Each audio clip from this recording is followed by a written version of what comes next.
Thank you for joining me, Lilian. For those that haven't met Lilian in industry, she is founder and CEO of PropTimal. You don't actually come from a prop tech background, but you have been in prop tech as a founder for the last, what, 5.5 years now. So keen to hear a bit more about your journey into the space. Yeah, absolutely. Thank you so much for having me on, Sarah.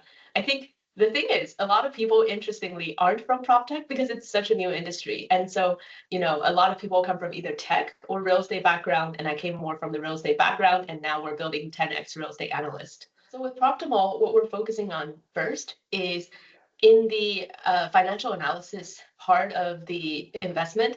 How do we allow people to build financial models and run quality financial analysis, even if they don't have a solid finance background or they didn't have a finance degree? So that's what our software product is for. It's allowing people to do these financial analyses by just plugging in a web form and then having the software generate the fully customized financial model. In terms of your journey to becoming a female founder, then we met at CREtech, so a few weeks ago now, but you were explaining that you actually didn't have to go through funding rounds and your journey to becoming this founder was a little bit different to usual. So do you just want to talk me through that process and how that growth has been over the last 5.5 years? Yeah, that's a really interesting question because what has changed over the past 5 years is that AI has made software so affordable to develop now. So a lot of really good founders that I've come across recently, they're actually all bootstrapped.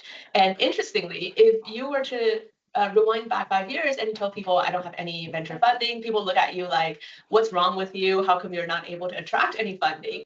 And now when I say I'm bootstrapped, interestingly, people come to me and say, wow, good for you. And so it's a little bit confusing whether, is it now a good thing or a bad thing? But I think that the idea is I'm not opposed to funding either. It just needs to be used, at least for us, to be able to accelerate even more. And now we've just been so busy that funding hasn't really been a priority. What's on the horizon for 2026? Oh, there's a lot going on. I think there's always an element of what I have in mind and what are the surprises that we're going to have. So what we're currently working on is we have a wait list of people and we're building the product as quickly as we can to try to get it into the hands of as many people as possible.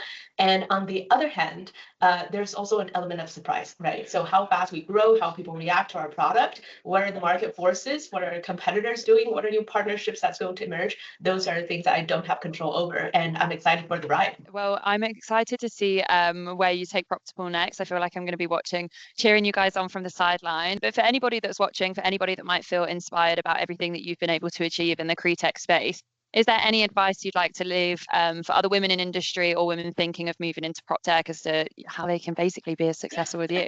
I think, success is all relative. Interestingly, when I compare myself to other people who are way ahead of me, I feel like I'm not successful enough a lot of times. So I think comparison is the root of all evil. Try not to do it if you can. But the one advice that I would give to all other women going into prop tech or other male-dominated industries or becoming an entrepreneur is to realize that by the virtue of becoming an entrepreneur, you're already the minority of a minority. So True. Don't take generalized trends, oh, women usually do this and this. That doesn't apply to you because if you're a founder, you're already not the minority. So all of these limiting beliefs, all of these constraints, don't let them impact you. Perfect. Well, that is a strong way to leave it. Thank you for your time today, Lilian, and I look forward to seeing where PropTimal goes next year. Absolutely. Thank you so much for having me on.